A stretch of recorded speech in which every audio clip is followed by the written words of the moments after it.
allegiance to the flag of the United States of America and to the republic for which it stands, one nation, under God, indivisible, with liberty and justice for all.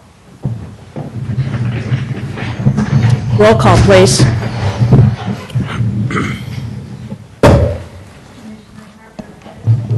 Present. Present. Commissioner Divney, Present. Commissioner Marsters, Present. Chair Clapper. Present. Public comment. Public comment is limited to items not on the agenda.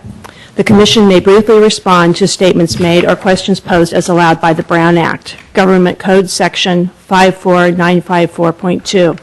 However, the Commission's general policy is to refer items to staff for attention or have a matter placed on a future Commission agenda for more comprehensive action or report. Is there anyone here that wished to speak to the Commission on any item not on the agenda? Oh, okay. We will move forward. Approval of the minutes. Did any of the commissioners have any changes to the minutes? Could I please have a motion to approve them? So moved. Second. All those in favor? Aye. New business.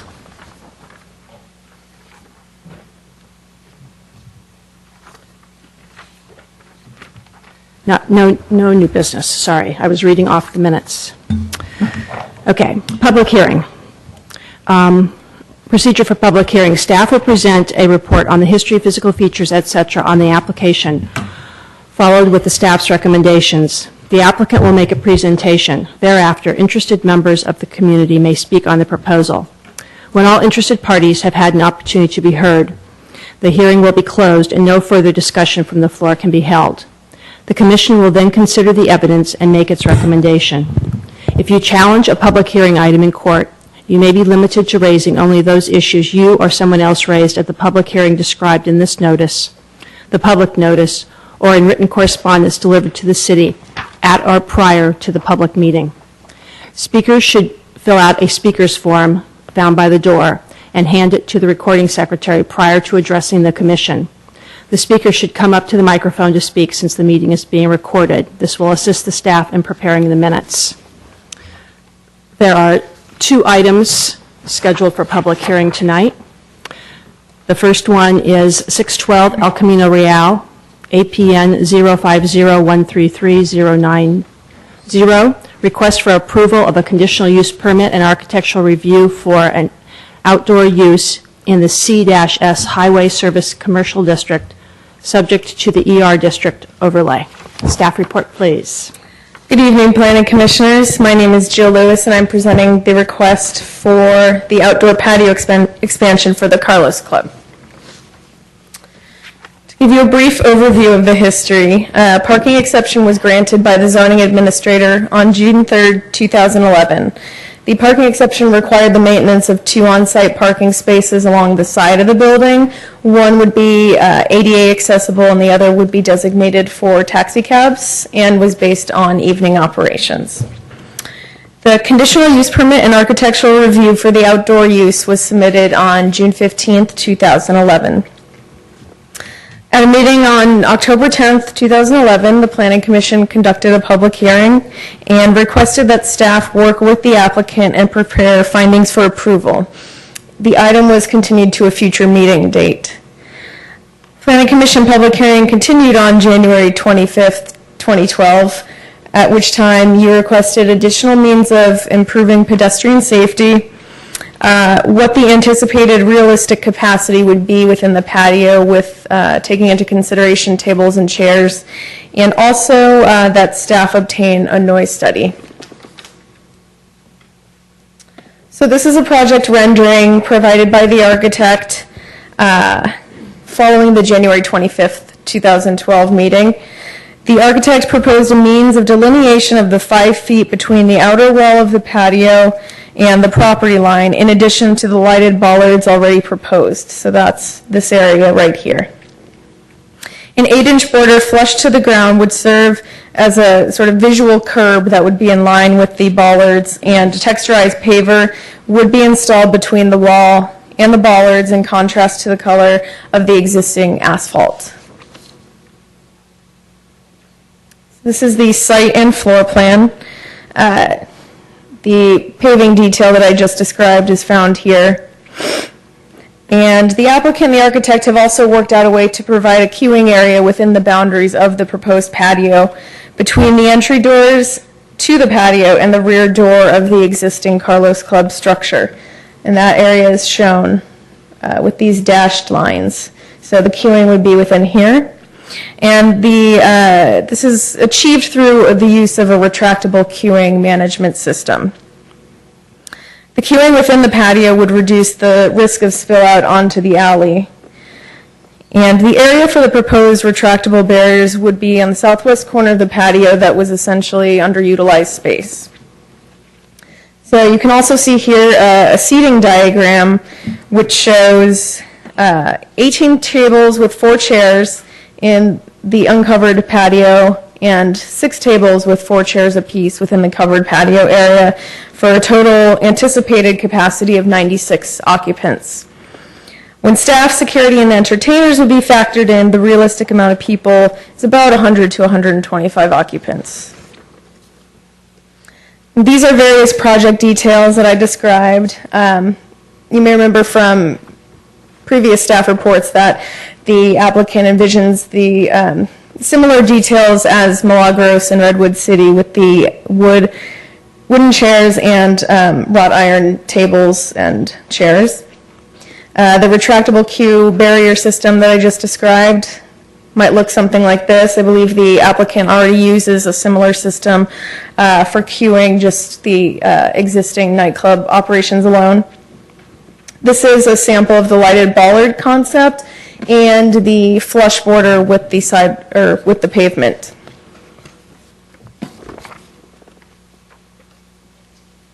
Additional information. Since January 25th, the applicant went door to door on McHugh Avenue and Montgomery Street between Old County Road and Industrial Road to meet the residents and to inform them of the project and all its details. This was in addition to the outreach to the various businesses the applicant conducted prior to the January 25th Planning Commission meeting. Mr. Duncan also submitted a request to the San Mateo County Sheriff's Office to request a breakdown of various incidents reported at the Carlos Club between October 1st, 2010 and October 31st, 2011. And also, the applicant has stated that he will stick to the hours of 4 p.m. to midnight daily as the proposed hours of operation, with live, non-amplified, and acoustic entertainment to end by 10 p.m.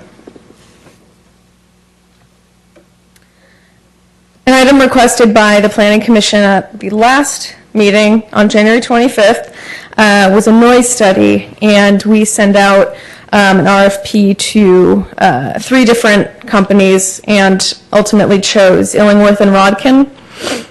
The summary of conclusions, the report was very detailed, but this would be sort of a summary of the most important points. One being that the operations of the existing club do not exceed the thresholds established within the noise ordinance.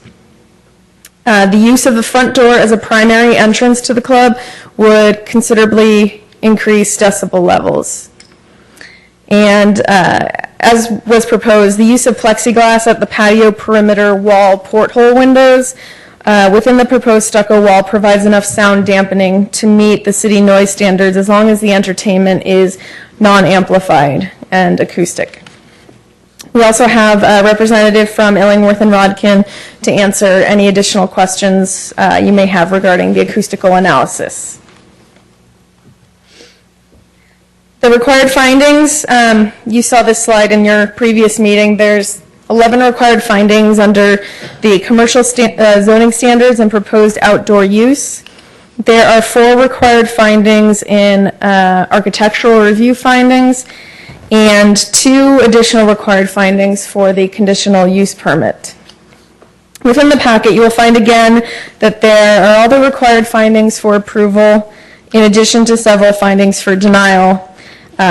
Public safety staff still has the concerns that cannot be mitigated.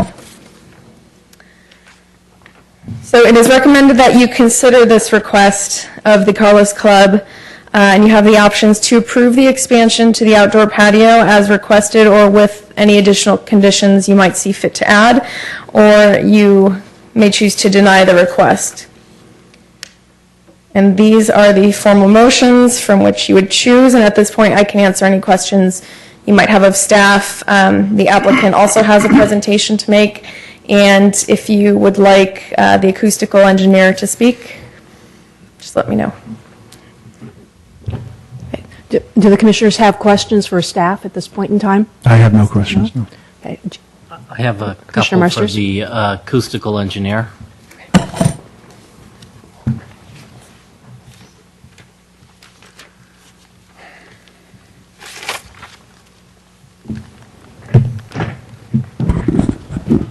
Hi, I'm Fred Svinth, a senior consultant at Illingworth and Rodkin. Questions? So the first question I have is, what was the level of the noise studied at the source? So what decibels were looked at not only inside the club, but potentially outside the back of the club? We measured in the front of the club, facing towards the residents that were complaining about the Okay. noise. So we Yeah. did not make measurements inside the club or behind the club. Right, but when you were standing outside the club, what decibel level were you starting at? The club, it's in my report, but it was, I believe, 67, something like that. Okay, Let's see. It wasn't terribly loud, but it got loud, of course, when patrons were walking around the street, but the club noise itself coming from the inside was about that level. okay, because that seems different than the number that was talked about when they were talking at the last meeting about numbers as high as 70, 80 decibels inside, starting inside the club. Oh, easily. It could be easily that Could be loud 90 Yeah, it inside could be the club. 90 inside. And one of the things that I discussed in my report was, how good the facade of the building is, and we don't know that at this point, since we didn't make measurements inside to outside. A typical door, even if it's not well sealed, will block out about 12 dB, maybe 15 dB of sound. So if I'm getting 67 to 68, 69 outside, that means they're probably about 80 dB or more inside, which is about right for that kind of a venue. Okay, so if the door were wide open, as it has been in the past, it's not surprising that Right. That's there were correct. complaints about noise. That's correct. Okay. With the door closed, It's what we measured. that should not be a problem. It shouldn't be a problem. Like I said in my report, you can actually hear the sound of the club at the closest residence across the Caltree line. However, it's fairly low, and it's hard to measure outside of the ambient from traffic noise and all that sort of thing. So I can imagine the neighbors could be a bit disturbed by the, music thumping, that sort of thing, but the way that sound is, we're measuring that just one number, not frequency-based. sort of thing. Okay, so the second question that I have is based on the expansion in the back. And that is, when you looked at the noise level, did you anticipate the noise of the crowd back there? I did. And we have that in the report. We've done a lot of these sorts of venues, and we know kind of a general, crowd noise, that sort of thing. And so I've projected that out and then said, you've got a little bit of a barrier there with the 6-foot wall, and then the building facade itself creates a bit of a barrier. So And as long as it doesn't get over a certain level with amplified music or something like that. Was that based on the 100, 125 person, or was that based on the 178 person? Once you get to what we call a cocktail effect, it really doesn't matter. Or not? Okay. Okay. I know how that feels. And in some respects, the wall that's proposed, you're going to have more people outside, but there'll be a little bit of blockage of the rear door, opening and closing, that sort of thing. So there wasn't really anything to bring out about that, but that could be a potential minor benefit of the rear path. Thank you. Sure. Any other questions? Nope. All right. Well, I'll be available if you have any more. Okay, thank you. You're welcome. Okay, would the applicant like to make their presentation now, please?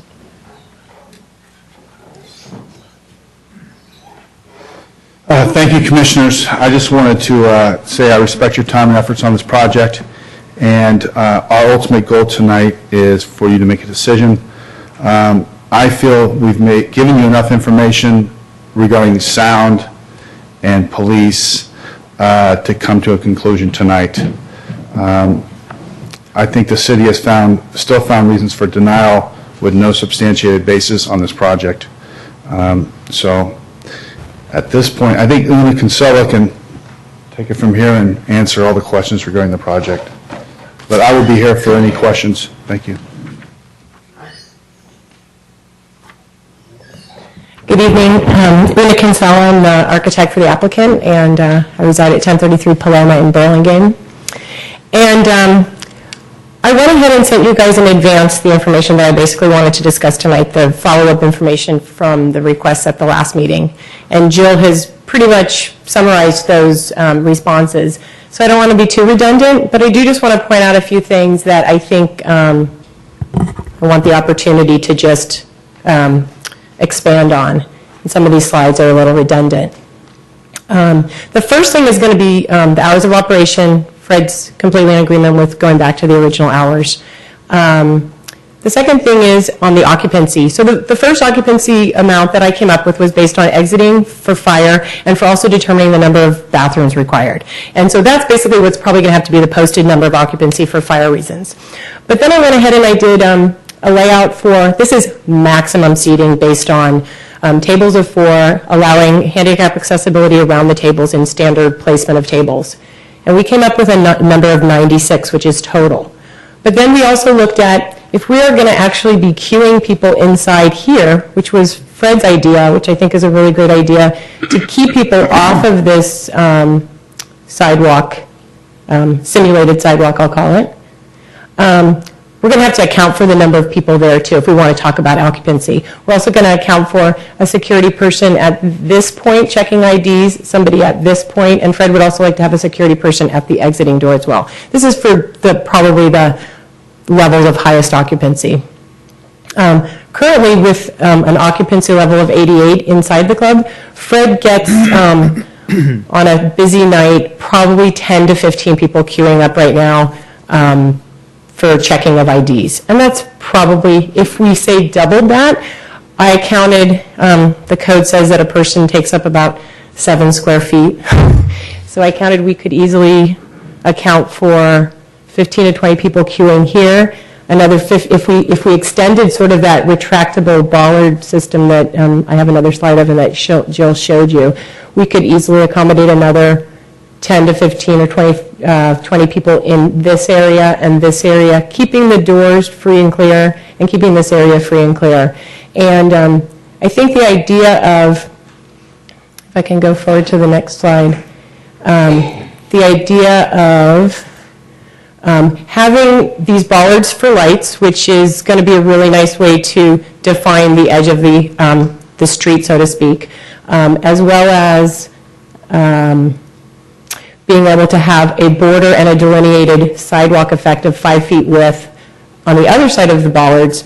It's going to really give a defined sidewalk and a place where people will stand. In the event that there are people queuing up outside, adding a retractable bollard like what Fred already uses. He actually uses this over by the doorway where people come in and out. I think is going to be a really effective way to keep people in line and sort of control any problems with people spilling onto the alleyway.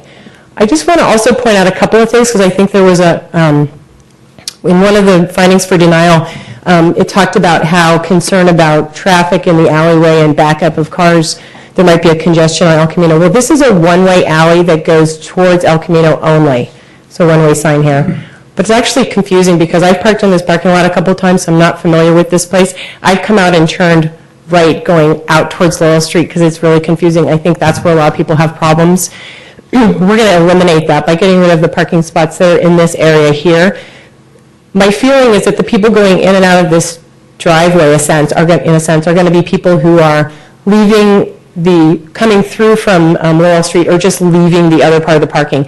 There's going to be no parking over here. We're going to have one parking for handicap and one parking for taxis. And I think those are going to be used, hopefully not as, they might be used fairly frequently, but I don't think it's going to be people coming in and out all the time. So I think we're actually going to be reducing some of the traffic coming through here, which means we're also going to have, I think, less of a impact or situation where cars and people are in the way. The other thing I just want to point out, I tried to get a clarification from Don Gilbert today about the minimum width of a one-way driveway like this. We've actually got 20 feet of width between this striping and this building, and what it shows is this car tends to stay on the right side going through here. I really don't feel that people walking, say if they're coming from from El Camino or walking back and forth, are going to have a huge concern with traffic safety. It's my personal opinion. I feel that people are coming in and out of this parking lot all the time because they're people who are patrons of the restaurants on Laurel Street. I think it's going to be very similar to what's happening already, and I think with a good security system and this retractable sort of queuing system is going to be a really safe way to keep people safe when they're coming in and out of this facility. I also think that, if I could go back to the slide on the visibility, I wasn't involved in the very first Planning Commission hearing on this project, but there was a concern about somebody mentioned that I read in the staff report that, or the minutes, that there should be a couple of windows open for viewing and visibility into the club. We're going to have these three that are 42-inch round, and they will be of polycarbonate or some sort of sound attenuating material. I think they're going to be large enough to see the most important part of the club and where the busiest activity is. And we're also going to have porthole windows in the doors, which is similar to what Fred already has in the rear door, and as well as very similar to the look and feel of what's in the front of the building. I really think that this, and just the way the facility is designed and the high level of materials, I think, the scale and level of quality of what's happening here it's quite an upscale place. It's not the type of place that I feel is going to, or Fred feels is going to bring the wrong kind of crowd. I think actually we feel really strongly that in adding food and entertainment, we're actually sort of shifting the environment and the atmosphere of this club and creating something that I think is actually really well designed, and it's something that's needed in a town like San Carlos. I personally live in Burlingame. I've lived there for 3 years. I moved from San Francisco, and I wish there was a place like this in Burlingame. We don't have anything like this, and I think that there's other people like myself who would probably take the train or drive to San Carlos if a place like this existed. I think it's a great type of dining and entertainment facility that is needed in a lot of places, but there's not room for them because there's so many places that are already designed lacking this kind of thing. And on Laurel Avenue itself, or Laurel Street itself, I mean, those restaurants can hold up to, I think the biggest one has maybe 10 tables outside or something like that. So I really see this as an asset to the city, and so does Fred. I think that the noise study was really important, and Fred's really glad that it was done because it sort of validated his, he had a concern as well. When he found out that there were a lot of neighbors that were concerned about noise and he didn't feel like he had gotten a lot of contacts about noise problems, he had gone out and done sort of his own layperson's attempt at doing some noise checks. He talked to neighbors. He feels that public outreach is really important, and he's done a really good job of going out and talking to neighbors. Since the last meeting, he went ahead and walked up and down McHugh and Montgomery between, as Jill said, between Old County Road and Industrial Road, and he knocked on every door and tried to present the project to everybody. He actually got signatures of 10 of the residents on the very first block of Montgomery, the closest residents to the Carlos Club, who actually signed a letter of support for him. And I can leave these for you guys if you want to take a look at it. He attempted to reach out to the greater East San Carlos neighborhood to one particular person who had commented in the Peninsula Press article, to have a conversation with him. In going through this noise study, I think that he feels confident that this project is going to meet or be less than what the city requirements are for sound limits or noise limits. And I think that's one of the things that we'll make sure that we adhere with, and the city will actually, the planning department will actually make sure that we adhere with that as part of this project. There's a couple other points that I'm jumping around a little bit, so I'd like to just make a couple other points. So I think the idea that after Fred found out that there was a noise issue and someone had suggested closing the front door and he did that, it sounds like from the noise study that that has actually improved the situation. I think that if that becomes a continuing policy at the club, that when music is playing or at a certain time of night, that they close the front door and people come in through the back, I think that that will go a long way to keep the neighbors hopefully happy and not have any continued problems with noise.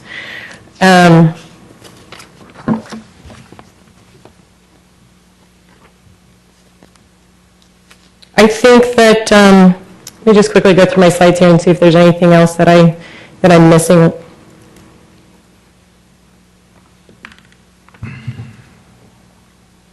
This is just a map of the outreach area that Fred and one of his colleagues did, that they went up and down the queue here, up and down Montgomery, and also previously had talked to a lot of the business owners in this area of downtown San Carlos and got quite a bit of support from all of those people.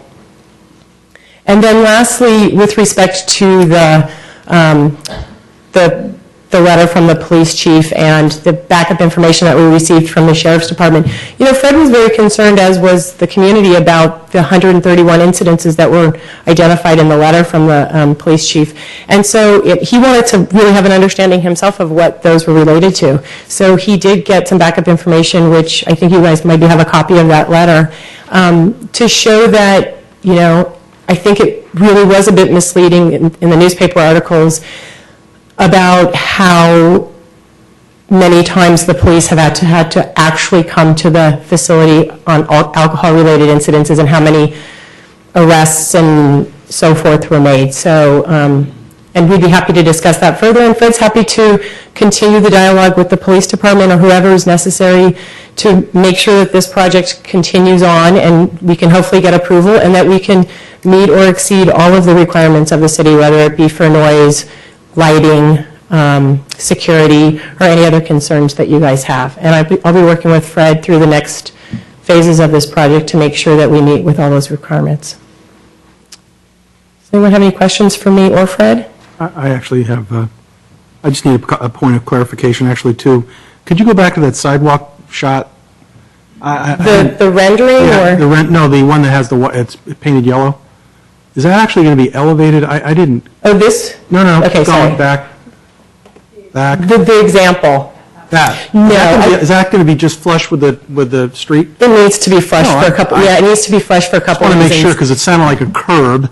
No, I which think means- the idea is that to delineate that edge to give the appearance got of a it. curb, That's what yeah. I thought. And the other thing is in sound, and maybe this isn't your department, but we've got like a hood over the back, those back 6 places, chairs or tables in the back. Is that going to be soundproofed as well, or is that? Well, it's that covered and possible? there's actually a roll-down might- door. So, in the event that there's not that many people there or it's inclement weather, I imagine that people will be in there and, the door would probably be closed quite a bit of the time if there's just people in that space. Well, because the noise report did talk about an option C, and it sounded as if you're going to have acoustical music, then you would do something different than options A and B that was on that were the recommendations. I talked about location of speakers Yeah, and that sort of thing. Right. Yeah. Okay, that's fine. Any other questions for the applicant? Okay, thank you. Thanks.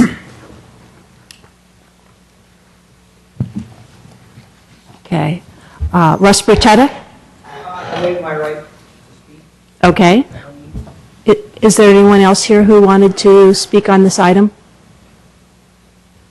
Okay, if you please come up and fill out one of the forms after you can hand it in after you speak, but if you come up and identify yourself, please. Dimitri Vanellos from the GESC Neighborhood Association. A couple of things. Couldn't get here on time, so I didn't see the presentation, but I did read through the acoustical analysis study. And nowhere in the study did it say what the originating noise, what the dB level was from the originating noise. So that makes a huge difference. At the last meeting, there were discussions about having decibel levels of 90 dB inside the club. So what were the levels that were used for the study? The acoustical engineer actually mentioned that earlier. That was something that I asked, and he said that he started at 67 decibels outside the front of the building. And went as high as? That's in the low 80s.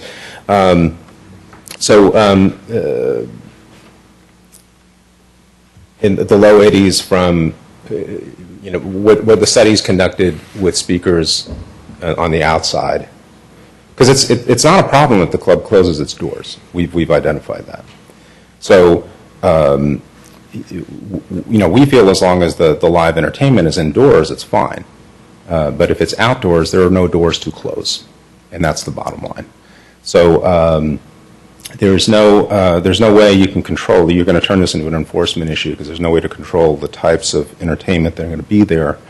If you say it's acoustic, I already heard a sound system. Once you have a sound system, it's no longer acoustic. Acoustic means only the instrument generates that noise. As I've stated before, I used to tour with the David Grisman Quartet, which is one of the premier acoustic, actual acoustic instrument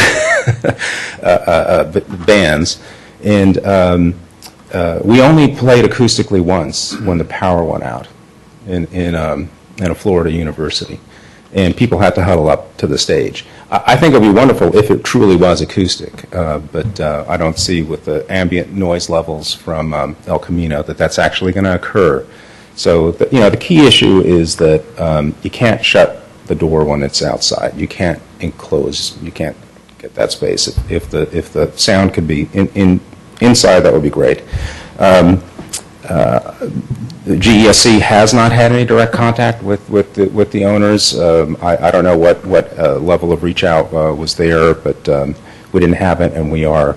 I spoke with other board members. We are against the proposal. We have not done a walk and asked for petitions. We've been very busy with the high-speed rail and Caltrain electrification project, so I could probably provide a huge number of issues. People signing the petition. So basically, we're still against the project as it is, and we feel that if the music was moved indoors, that would be better. Thank you. Anyone else who's here who wanted to speak on this agenda item? Okay, thank you. I have a question. Oh, could you please come back up to the microphone? And please also fill out one of the forms. Sure. I'm just curious. At the last meeting, the police chief showed up, and I heard several of the council members kind of talk, basically said they didn't believe the numbers. And the police chief was there, and no one asked the chief to talk about it. So I was a little taken aback by that. Are there any plans to have the chief talk about his concerns with the planning commission? Are you guys planning on that or not? Our meeting, 2 meetings prior, we had a presentation by the chief, and I know I can only speak for myself. I didn't say I didn't believe it, but I was very taken aback by it because my personal experience differed from what I was reading.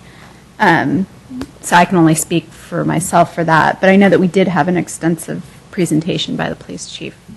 Okay. Prior meeting. I don't understand what you mean by taken aback. I was in what surprised. context? That there were the level of number of incidents, okay. So, And not just that, also the reported number.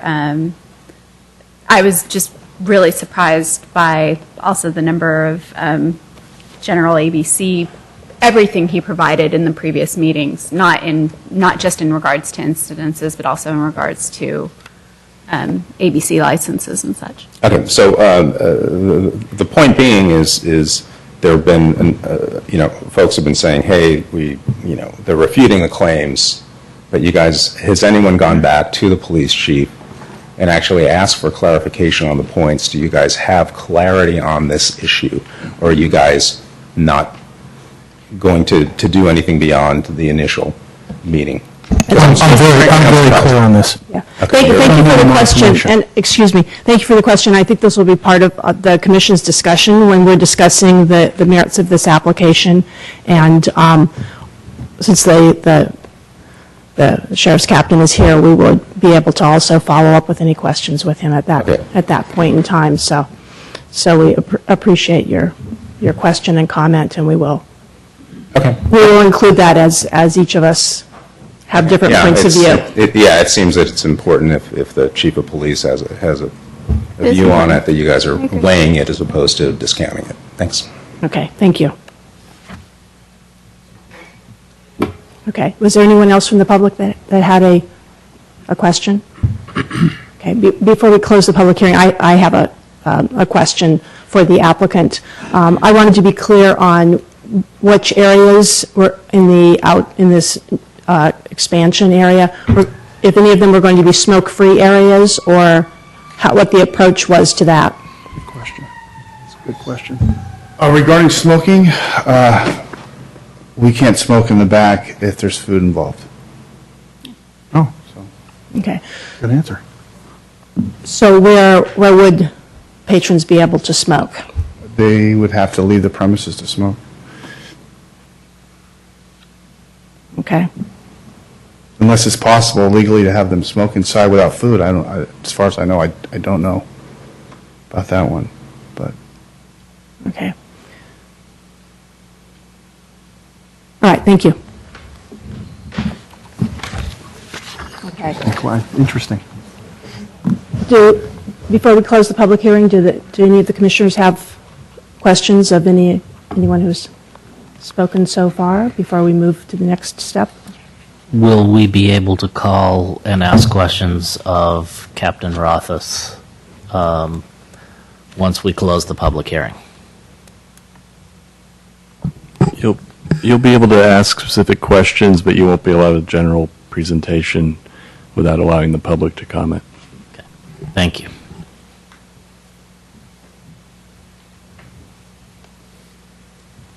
Okay. Do I have a motion to close the public hearing? So moved. Second. Okay, all those in favor? Aye.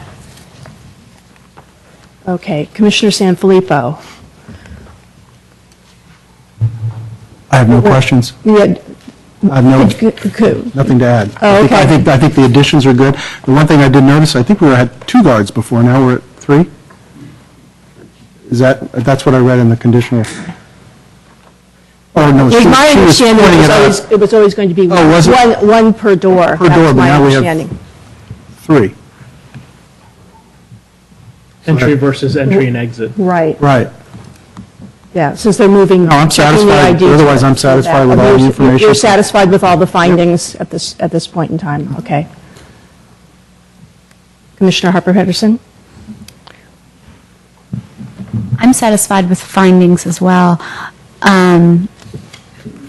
I think particularly the issues we addressed at the last meeting, or that we asked were addressed, pedestrian safety, the noise study, of course, and the outside capacity, which I know one of my main concerns was with the capacity as it relates to public safety. And I think I've been more satisfied that the capacity will be lower, and that is good. Okay, thank you. Commissioner Divney? Hi, I would echo those discussion points. The only one I had for us up here is we've made I guess, talk about the door being closed during music periods or whatever you want to call it, operations.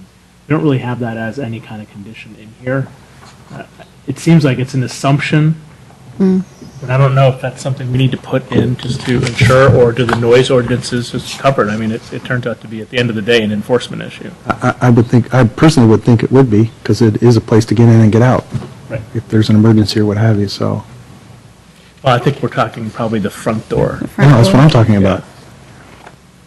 But it is assumptive. Okay.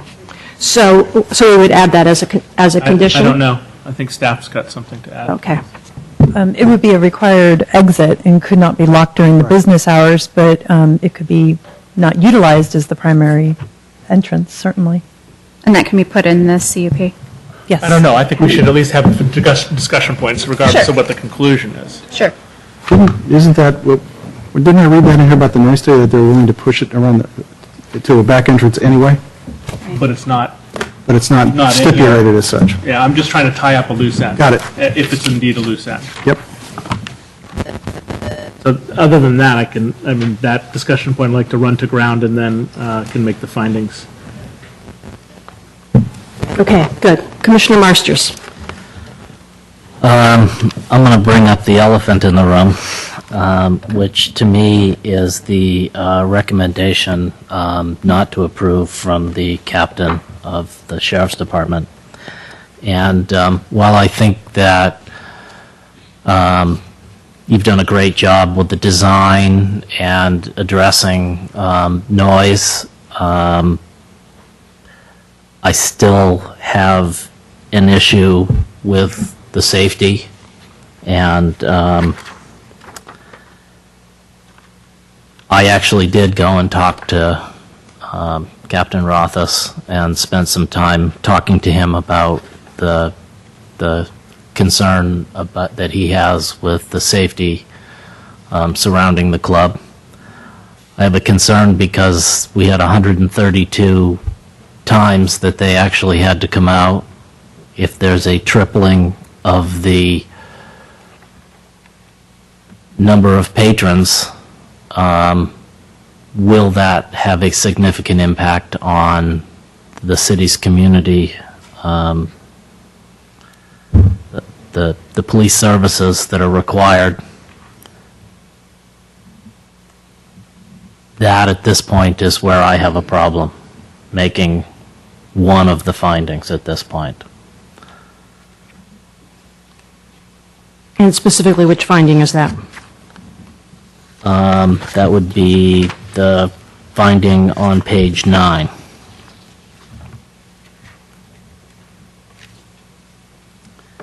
And I don't really have any... Which one on page 9? Finding 1. Finding number 1 under conditional use permit, okay. Yep.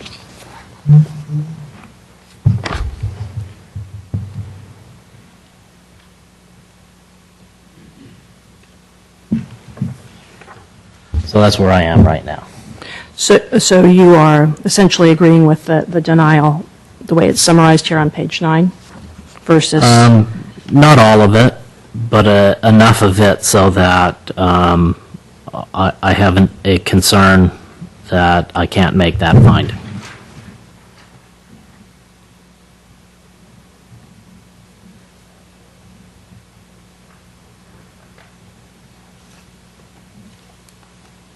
Okay. Okay? But the rest of the findings, you're okay on then? I think I'm okay with most of the rest of the findings. Okay.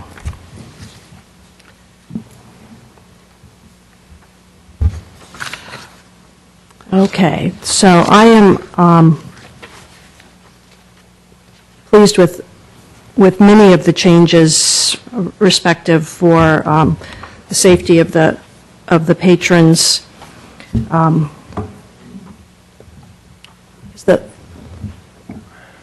The public safety issue is one that, similar to what Commissioner Hopper-Pedersen has expressed in the past, that the addition of food, and although there will be more people on site, and the type of liquor license will remain as being only those who are old enough to drink. It won't encourage families or younger people to be able to be there and really change the nature of the business. I think that the rest of the expansion has a good chance of doing that, based on my opinion, from having gone through this for several meetings now. And I'm hoping that the applicant makes sure that everything can be done if we collectively as a group approve this. I think it's unfortunate to have something that's divisive in those feelings for the community, and so I am putting on my Pollyanna hat and hoping that as we move forward, it won't continue to be that way. I really like the queuing area on the inside. I think that's a major improvement, and I hope that most of the queuing can actually occur in that space. I'm a little bit concerned about the smoking, where that's going to take place, and people meandering out into the alleyway with that. But again, I think that's something that is above and beyond the purview of the Planning Commission to be able to put little locator chips on all the patrons and make sure they don't go outside a zone lest they be shocked or something. So I am comfortable with making the findings. With the addressing what Commissioner Divney had brought up about El Camino door? yes, about keeping that door closed, and also I'm concerned about what is the allowed operation of the so-called garage door, the door that goes up and down like a garage door for the covered patio. If closing that door is something that is operationally allowed, if that's something that would be covered in the conditional use permit, or if that is something that is more along the lines of controlled by other occupancy regulations from a fire and safety point of view, that if that door is closed, is the other side door sufficient for the people that are in the covered area to be able to get in and out? So I'm seeing some really aggressive head shaking down here. There are two means of accessing that space, and the building department will analyze it based on the size as to how many points of exit are required, but there are two. Okay. Okay, so that doesn't need to be included in the conditional use permit. Okay. Okay. Then on the conditional use permit, the last item, number 22, should the applicant wish to have amplified music or loud music. So an application has to be submitted to the planning department, and then the additional materials applied to the walls.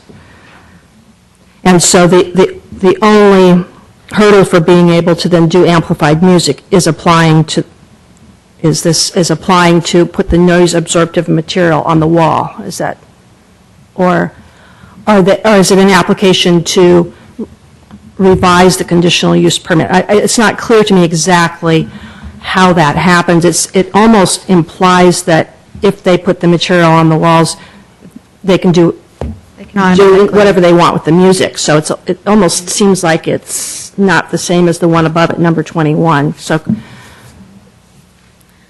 you explain exactly how that would work? Yes, so it would be an application filed with the planning department, and the tenant would need to obtain neighboring property owners' approval, because the material would be on neighboring structures, not his own. But it wouldn't require updating this conditional use permit, is what you're saying, right? Okay. So It would go to planning. right. The department completely, we would have no control over that. So I'd just like to ask if the other commissioners are comfortable with that? with that, yes. Well, I can see the concern if there's, additional possibility for noise issues and we don't have any oversight over it. I could see the concern there. I'm not quite sure how I feel about it. Commissioner? Well, we're going to have there's going to be the passage of time that's going to deal with a lot of these issues. I think the planning department's more than capable of handling the situation between that and whatever issues come about because of the one-year period that's gone by or however this is going to work. And so I'm fine with that. I did have a question mark about that as well because it's exactly what you just said is how I interpreted that particular paragraph. Okay, Commissioner Divney? I think I could be okay with this. I do have a question or an observation regarding the term loud acoustic music. I think that's vague and ambiguous, and if there is some set of objective criteria to which we can refer or have direction or something, I mean, loud is different relative person to person. So I think that may need to be cleaned up along with the discretionary nature of this if it were to go that way, request. Well, the recommendation in the noise study I know, that's what I'm trying to- with that issue, so I don't know if you want to quantify it from that report. I don't know, I'd look to 'Cause staff things to do change, that. obviously. Yeah, things do change, but, I mean, I don't think loud's going to cut it as a condition. Right. We need something objective. Well, at some point, as he said, loud becomes, it's just what it is. Doesn't get any louder. I think we're at pile driver strength at this point. Whatever it was called. 20 dB.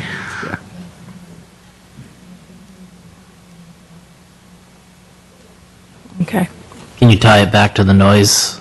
They're talking ordinance. They're discussing it. They're deliberating. Through the chair. Yes, When Commissioner they're Divney? deliberating on that, should we talk about the El Camino door and what people's thoughts are on that? Yes. Well, I'm looking at 19, it says ingress, if you look, ingress, out and out, but all of the people in the back, there's nobody at the front door, according to the way it was described. You come in, they check IDs, and there's somebody when they're going out. So everything is happening in the back, and there's nothing going on in the front, to your point of The assumption? the assumption. Right, I mean, that's one step further to assume that that's just closed. Right. Would it kill us to just put that as a condition? Can we, No, you just add another guard. can that be made in? Because really what it says is it says one for each entrance and exit. So that would be at least three, but they're adding one to check IDs going, well, that's also going That's in. So that's also the same thing. So that's four. I wasn't thinking extra guard, I was just thinking Have it closed. have it, or just something that says Not locked. closed, but not Just locked closed. during business hours. That's Because, an I mean, egress. that was a big part of this conversation. Well, what happens if people come in from El Camino? They walk in, the doors are in, they open it up, and they walk in. I don't How do you know. control that? I don't know. It's like right now, what was previously presented to us in other meetings was that they're using the back door as the main entrance.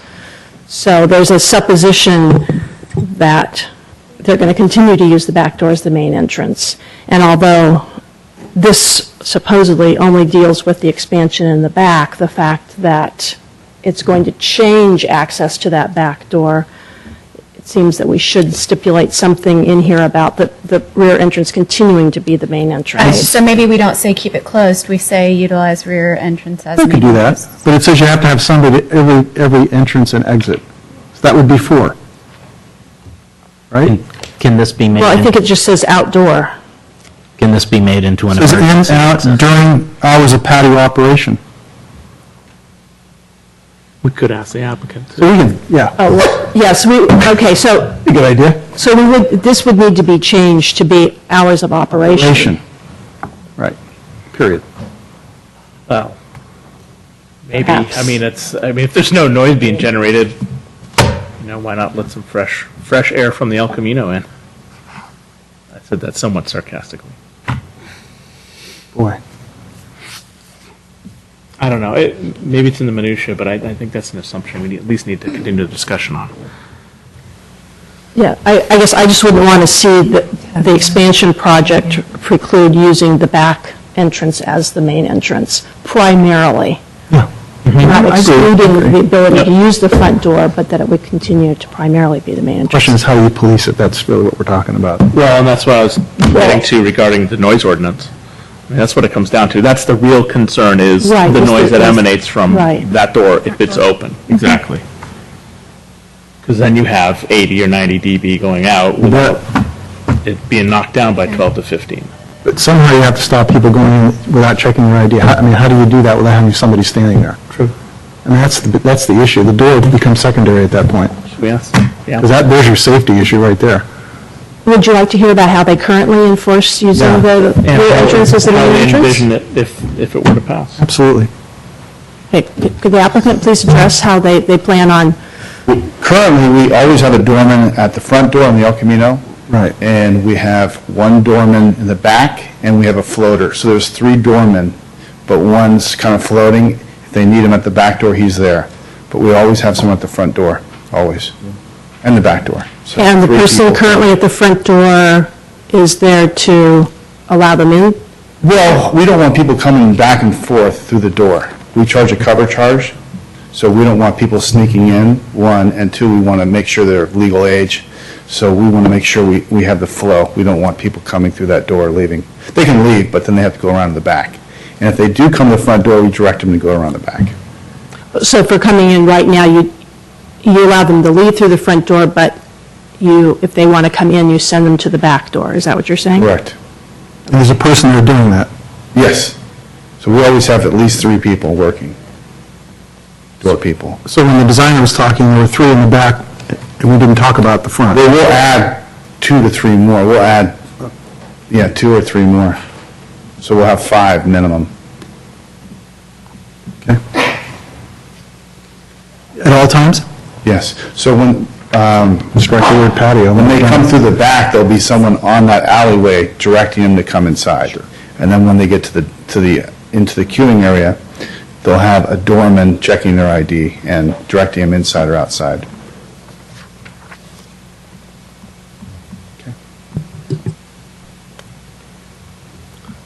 I think even if you were to strike the word patio in 19, it still doesn't address the underlying noise. Well, then the next issue is how do you deal with that? That really, You just have it as an exit. I mean, so you put a sign there that says keep door closed at all times. Exit only. Yeah, just make it an emergency exit. It sounds like So- that's what the not an current, emergency, it doesn't have to be an emergency. it sounds like that's the current business practices. Right. Doesn't it have- But do we need to be specific in the Someone's going out. CUP, or can we let normal business practices handle it? An emergency. Okay. Excuse me, Commissioners, and then we don't have any noise coming out of the club until 9:30 or 10 at night. So during the, 4 o'clock okay. on, when there's light traffic, people just come in, we don't have We any put times in. Well, that so they makes come in sense. and out. Right. But then we want to closely monitor who comes in later at night. So Put a time on it. this is what I was getting to before, because you can strike patio in 19, and they'll have people there, and then we can rely on the noise ordinance, because it's in its own best interest Right, not to it be is. generating that noise. So that's kind of why I brought it up No, I for think it's a good- discussion. I think it's a great point.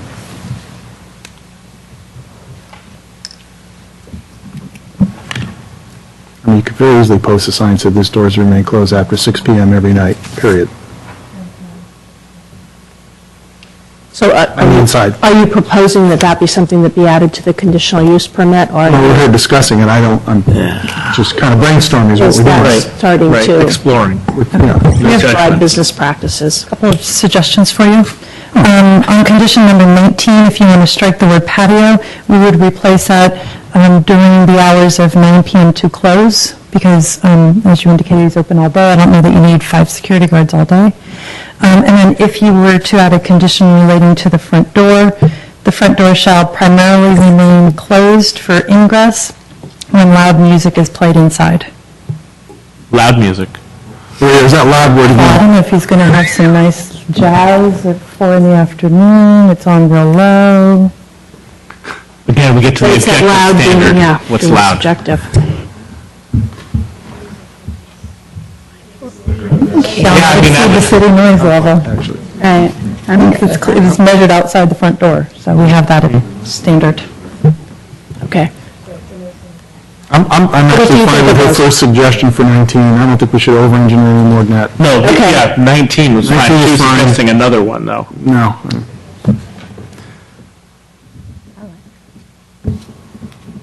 Okay, so 19 would read as corrected, and then, What was your second one? No. We don't like the door deal. Well, Just because Steve didn't like it Yeah, doesn't mean I don't like Other it. people so- might. But we could do the same time limit. The front first to door pipe up. shall primarily remain closed for ingress from 9 PM to close. That meant I to think be, it's absolutely fine to put that in. Yeah. I don't think that's overkill. I think that's appropriate given our conversations. as part of 19. Perfect.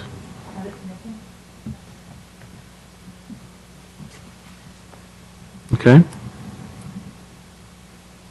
And then on 22, So we need to define that, the loud. I don't know. I just brought it up, but that's one of my pet Perhaps we get peeves. rid of the word loud, just call it amplified music, because that's going to kill it right there. That's going to require something. Because loud is not, doesn't mean anything. Well, the other thing was to address the use of drums and horns, not amplified, because they're excluded in 21. And the other thing is, are all five, not that we all have to be comfortable, but are you all comfortable with the idea that that just goes to planning if they want to increase the music? I am. I'm fine with that. I know, I'm not as sure. That's why I'm bringing it up. Yeah, I have a problem with amplified music because I don't think that was part of the original know. application, and so that's It why, was not. that's why it kind of stopped me. I was like, wow, I didn't even think we were thinking of the option I'm for kinda- amplified music, except for that it was mentioned in the sound study. I'm kind of curious, staff? Where did condition 22 come from? Well, we were looking at the Noise study. noise Out of the study that was noise? prepared by, Because that was not part of the original application, to have any amplified noise. well, I think the original application said amplified acoustic, and so we were clarifying that. see, okay. Yep. You know, sometimes you have a very small speaker. I do understand if you just have 10 one watt, guitar guy yeah. sitting there, it's hard to hear over voices. So they may wish to up it with some very small speakers or, but these measures would need to be implemented. And so we were just trying to, formalize that. If the commission is uncomfortable with the wording, we can amend it, or we can also have it go back before the full commission for review. We do have in there, as you know, condition 13, the planning commission shall re-review, so it is a time to look at all the conditions as well. Yeah, see, You're okay with loud? yeah. I am, actually. What? Because we have the one Just with looking food. at 22, I think the use of the term loud is just trying to be descriptive. I mean, that word probably doesn't need to be there. It could just say, or acoustic music such as drums or horns, but I think it's trying to be descriptive of drums or horns. Right. And So it describe could just be acoustic music, including drums and horns. Yeah, it could be that, including or instead of such as, or it could be the old lawyer standard, including but not limited to, or something like that, but. Great. The problem I think staff is having with this, and they can correct me if I'm wrong, is it's just trying to put into words from the noise study, what conditions you might allow these types of musical instruments that are loud. I mean, I was kind of joking earlier with staff, I go to the 49er games and there's a drum line that is very loud. You can hear it in the whole stadium even without the amplification. So they're just trying to address the issue of the noise, because based on the noise study, it's pretty obvious that because acoustic measures are required for this type of music, it's going to exceed the city's noise ordinance. So you want to have a condition that you can have the planning department review it and put in the mitigations that are recommended by the Okay. consultant. Okay. I'm fine with it. That makes me understand. So it better. everyone's okay? I would rather see it taken out, because I think even if you put the sound absorbing materials up there, you could have amplified music, that it's not going to have any There's no effect. guarantee. In which case, though, the noise standards for the city would take effect. So Right. then I go, oh, okay, well then If everyone else is comfortable with it, then leave it in. And keep our fingers crossed it doesn't create problems down the line. I don't want to bring this up, but I just have to. Number 13, this is a one-year fuse, is that correct? So if everybody plays fun with one another on the 13th month, and we say this is great again, or whatever group's up here, that's the end of it? Is this automatically renewing? How's this going to work from that point forward? The one-year review will allow you to, the purpose of it, and it was suggested by the applicant's counsel, you might recall. The one-year review, in my mind, would give you the opportunity to identify any issues that have come up that are related to the findings of approval or have resulted in unanticipated issues that have come up, and add conditions or modify the conditions. After that review has occurred, your options would be more limited to the general revocation proceeding that you've seen before for other types of projects. Based on the nature of any comments from the public at that point in time, would one of the options be to have a follow-up noise study, or what did staff envision as being, what has happened in the past? Has anything like this ever happened before, to do a review at a certain time? It has happened. It's rarely happened, but that would be one of your options if there were, for instance, noise complaints that were different than, or the noise study didn't quite address all the issues that have come up, or something. You'd have the opportunity to ask for more information at the time of the review, including potentially a further noise study. So the reason I bring that up is that Mr. Duncan is part of our family now. He's been here so many times. He's got a lot of passion in this project, and if he decides to sell his business, we have a new owner, and we may have a different set of problems. That's why I'm asking the problem. So perhaps we want to add or change of ownership somewhere along the line, so we can re-review it automatically as a result of that, or something to that effect. We could have it. I understand it's restrictive. That's my concern. Goes with the land. Goes with that use. Yep. Okay. Yeah, all right. Use permits generally go with the land, and they basically become a property right. Okay.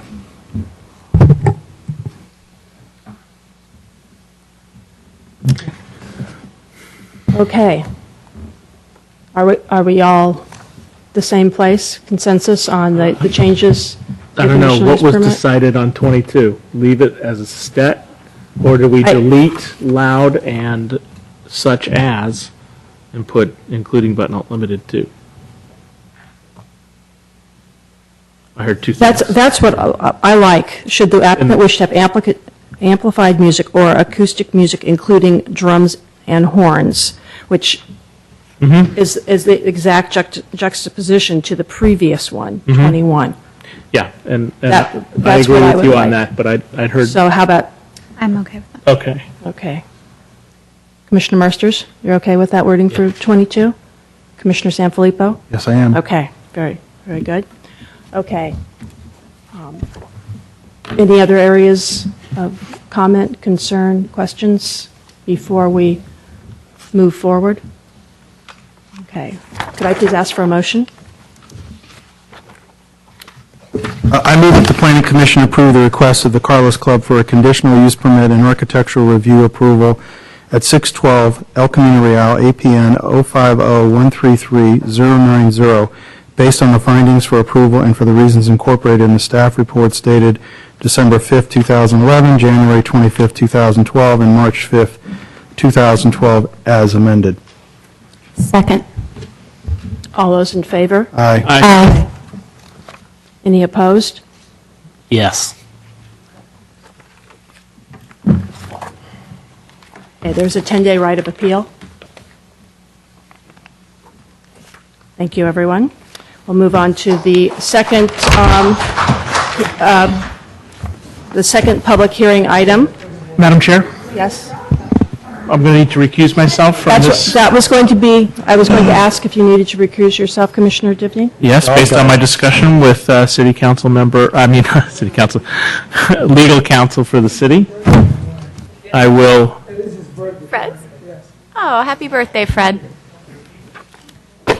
I'll recuse myself because I represented the owner, the prior owner in the sale to the current applicant.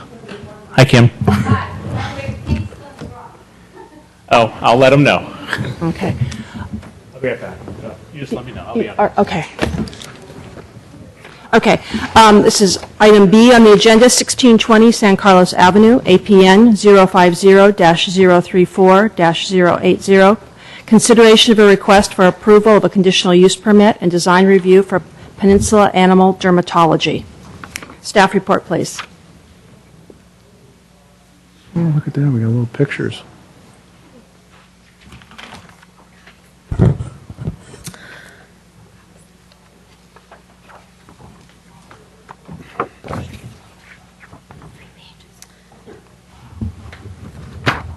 Good evening, Planning Commissioners. I'm Jill Lewis, and I'm presenting the request for conditional use permit and design review approval for Peninsula Animal Dermatology at 1620 San Carlos Avenue.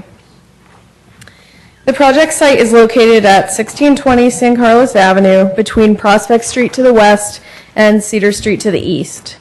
The lot measures 50 feet wide by 100 feet deep with the narrow dimension facing San Carlos Avenue.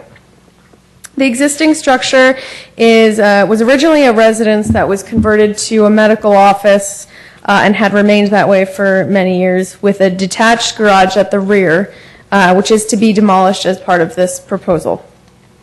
Flanking the property is multifamily residential to the east and medical and professional offices to the west. The current zoning is MUSC, which is mixed use San Carlos Avenue, and the general plan designation is mixed use medium high density. Peninsula Animal Dermatology will be relocating to the San Carlos Avenue location from Redwood City. Business hours are proposed for Monday through Friday, 8 a.m. to 5 p.m. Staff includes 1 doctor and 2 support staff who assist with reception, patient care, and examinations. Patients are seen by appointment only in half-hour or hourly intervals. The space has been configured internally to minimize contact between cats and dogs, to provide adequate owner and patient comfort, and to allow for ease of cleaning treatment areas between patients. No overnight care is provided as part of this proposal. The project also includes the addition of approximately 400 square feet to the rear of the building to accommodate the applicant's standard business plan. Along with the addition, the facade of the structure will be updated to a modern style. 4 uncovered parking spaces are proposed to the rear of the structure. These are the requested entitlements. Should be design review approval for the facade and the addition, and conditional use permit approval for veterinary services in the MUSC district, and a requested parking reduction. This is the site plan and the floor plan. Front yard landscaping will be maintained with the exception of 2 small trees immediately adjacent to the front of the building, which will be replaced with shrubs similar to the existing landscaping. New landscaping at this side yard is proposed, which will match the existing front landscaping and will serve as a buffer yard for this residential structure here. All existing street trees will be preserved. So this is a little difficult to see, so the applicant has passed around some renderings of the facade. The proposed structure utilizes modern elements, including varied building materials, metal railings, standing seam metal roofing, and asymmetrical roof lines to give the building a very clean and polished look. The front and left side are made of wood siding to define the street side elevation and the main entry, with stucco wainscoting at the bottom of the front elevation along San Carlos Avenue, the left side elevation, and the ADA ramp. The rear quarter of the structure, which is back here, will have a built-up parapet. Clear story windows are featured on the right side elevation, which staff found to be appropriate and considerate of the neighboring residential uses on that side. This is the front entry and the left side elevation. The front entry will be maintained at the left side elevation so as to not have the dogs exiting toward the street. Maintaining the side entry is preferable since the ADA accessible ramp and landing area are at the paved side yard. Relocating the front entry to the front would decrease the amount of landscaping provided in the front yard. The exterior of the structure is a mix of stucco and wood horizontal lap siding. The stucco at the front of the structure will be painted a pale oak tone with a slightly deeper trim. The rear quarter of the structure, with the built-up parapet, would be stucco painted a deeper mushroom hue. The lap siding is a mahogany tone at the front and left side elevations, which is right here, which balances the stucco and painted wood accents while highlighting the entrance. The standing seam metal butterfly roofing will be medium bronze in color. The window and door frames will be thin profile aluminum, and the main entry and rear exit will feature metal railings. So this is the rear of the building. And this it may have been unclear on some of the plans, but this will also be metal railing to comply with building code requirements. So these, you may recognize them as your new design review findings under the newly adopted zoning ordinance. There are 5 of them, and all of them must be made to grant design review approval. Staff found the proposal to be consistent with the applicable standards and requirements of Chapter 18.05, as well as several general plan land use policies and the relevant design review criteria as detailed in the staff report. Now, the conditional use permit request is twofold. One, the use of veterinary services in the MUSC district requires review and approval of a conditional use permit by the Planning Commission. The use is further required to be enclosed within a building of soundproof construction. The applicant has also requested a parking reduction since the parking requirement for veterinary services is 1 space per 250 square feet. The total new building square footage is 1,500 square feet for a total of 6 required spaces, and the provision of 4 spaces, which is a reduction request of 2.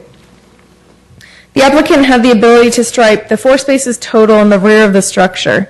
3 spaces are provided parallel to the existing structure at the rear with an additional space striped tandem behind the rearmost parking stall.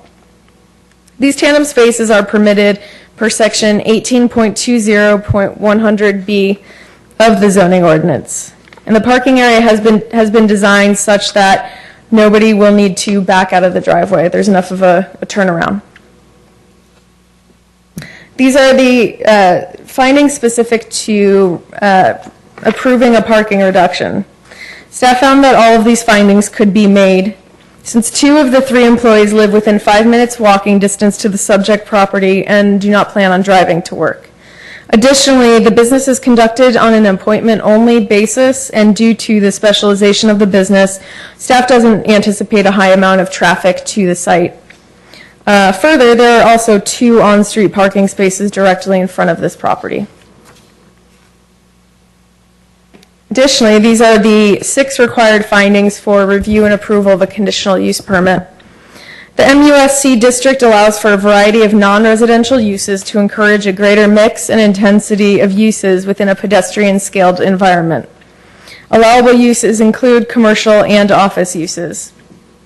The use has been found to be consistent with general plan land use policies and not detrimental to public health or welfare. The proposed use is in compliance with the MUSC district upon implementation of the conditions of approval found within the attached draft conditional use permit. The staff would make the recommendation that you approve the request of Peninsula Animal Dermatology at 1620 San Carlos Avenue. And this would be the formal motion should you choose to make that. And I can take any questions you have of staff.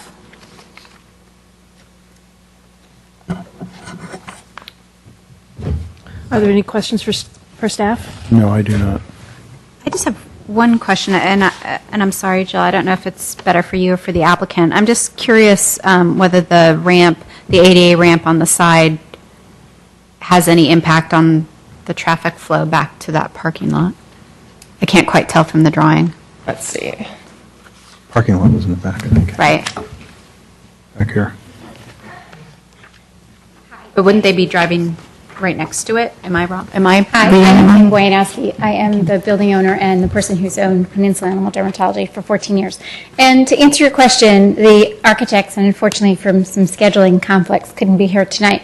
But through their calculations, the current ramp that's there will take place of some landscaping that exists as well as the entrance to the building now. So the footprint for the current ADA ramp will not impinge at all into the current driveway as it exists. And the dimensions for that driveway are within the building code, of which I don't know off the top of my head, but we explored that. Great, thank you.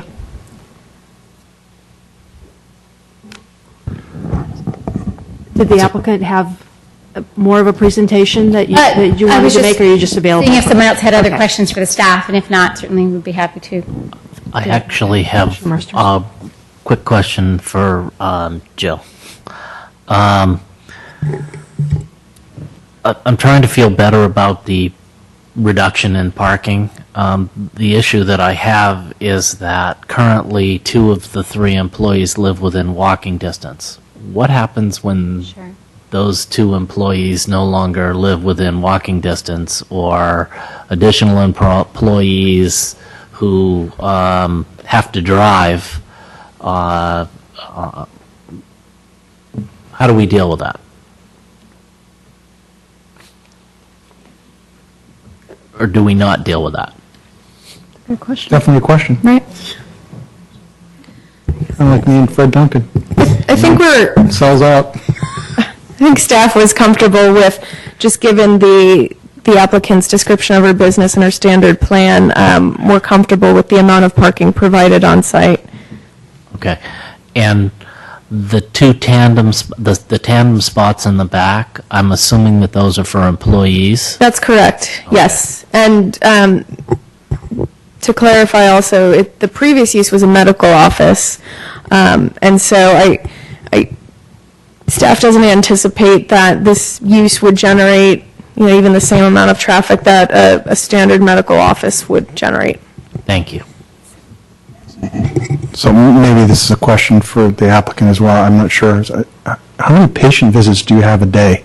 Good question. So generally, we see patients between 9 and 5, with a break for about an hour and a half for lunch. So we'll see anywhere from 8 to, say, 14, depending if they were half-an-hour exams or full-hour exams.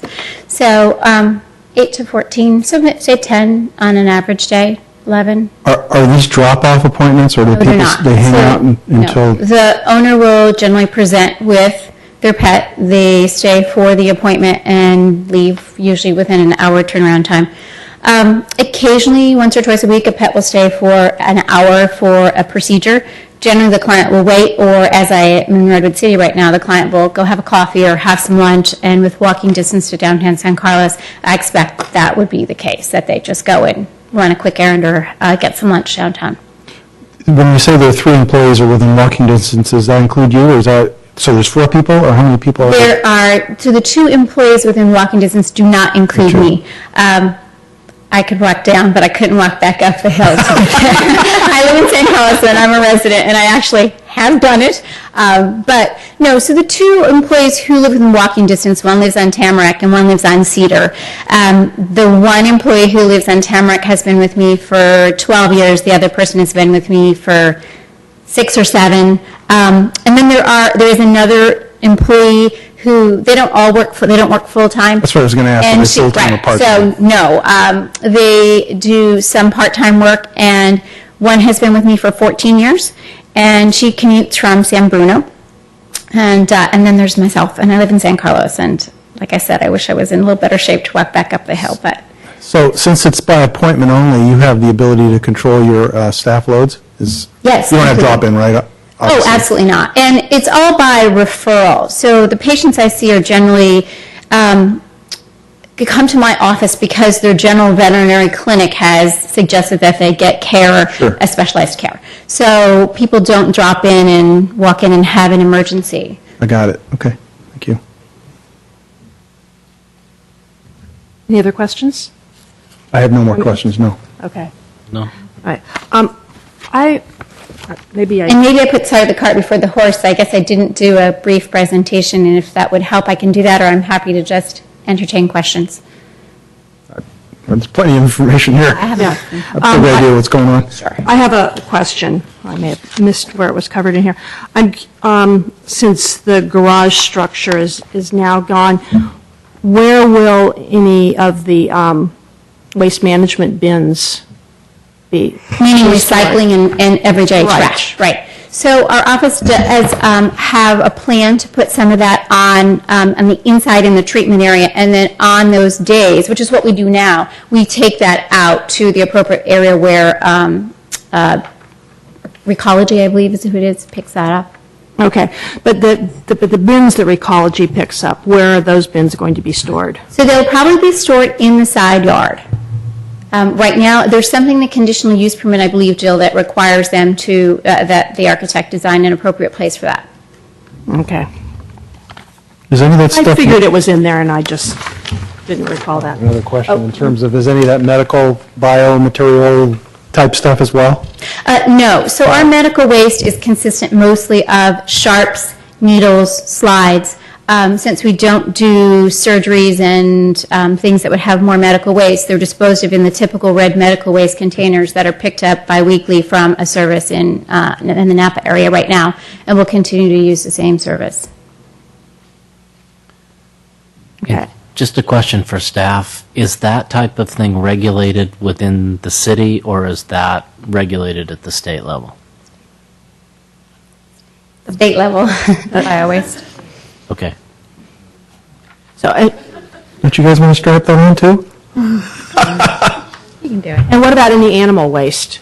So that's a very good question. So there will be a flush sink in one of the areas, and that flush sink is specifically used for animal waste. What traditionally we do is provide clients with a biodegradable disposable bags, also if their pet happens to go to the bathroom outside. But that biomedical waste would go into a flush sink if it happens in the inside, and if not, it would be disposed of in with the regular trash. Okay, thank you.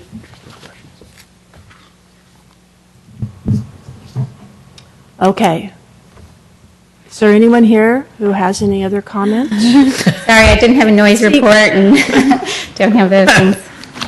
And I didn't use the word loud. I did actually scan through this, and I was hoping that Steve wouldn't look for the word loud in here, and I did not see it, so. Okay, thank you. Okay,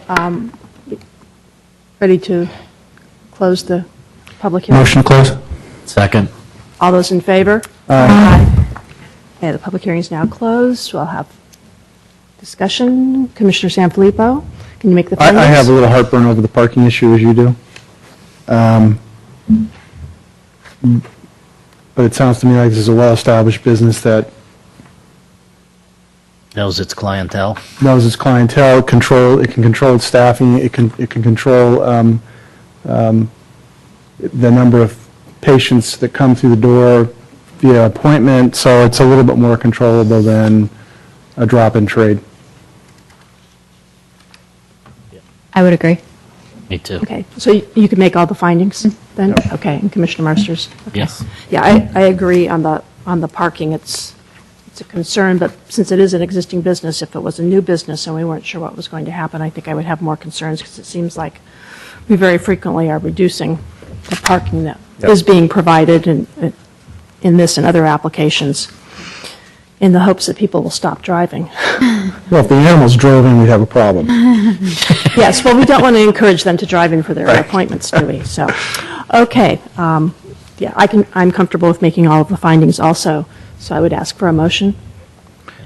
I move that the Planning Commission approve the request for design review approval and conditional use permit approval to allow veterinary services and a parking reduction at 1620 San Carlos Avenue APN 050-034-080, based on the findings and for the reasons incorporated in the staff report. Second. All those in favor? Aye. Aye. Any opposed? Okay, there's a 10-day right of appeal.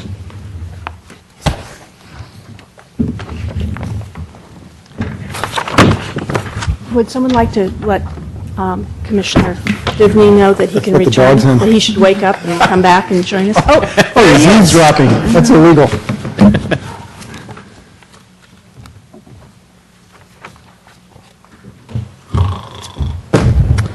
Okay. Report on recent city council actions. Report on recent city council actions. Thank you. The City Council approved the settlement agreement and conditional use permit for the AT&T monopine structure at the Shelford Water Tank. So AT&T had submitted a revised application that included a new stealth tree that the antennas would be within. It also included an equipment building, including a roof, walls, and door. Did you want to add anything on that? You look like you wanted to talk.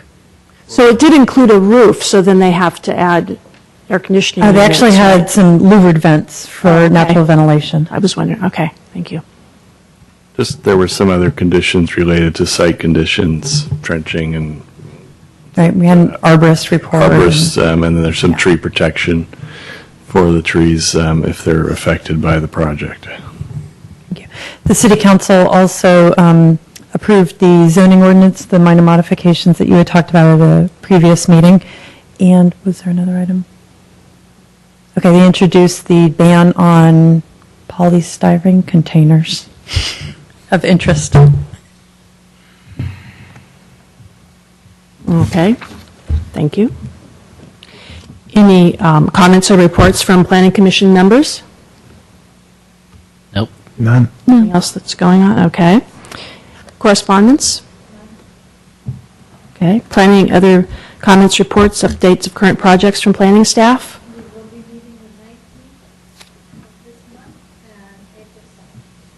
Okay, and what are the planned topics for those meetings? Do we know, or are we going to be pleasantly surprised?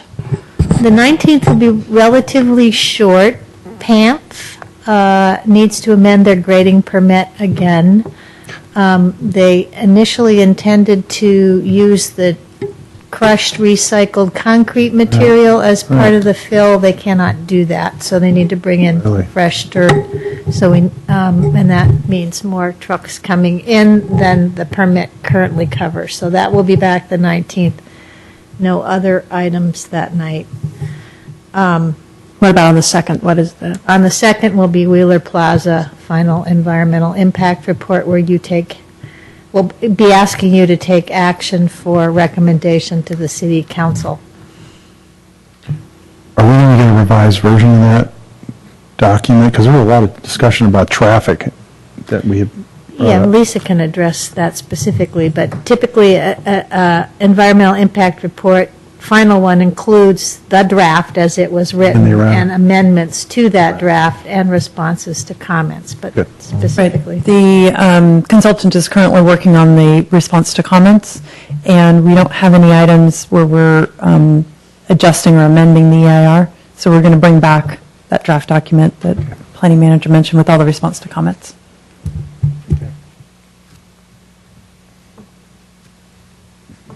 Okay. I guess that's it. This meeting is adjourned.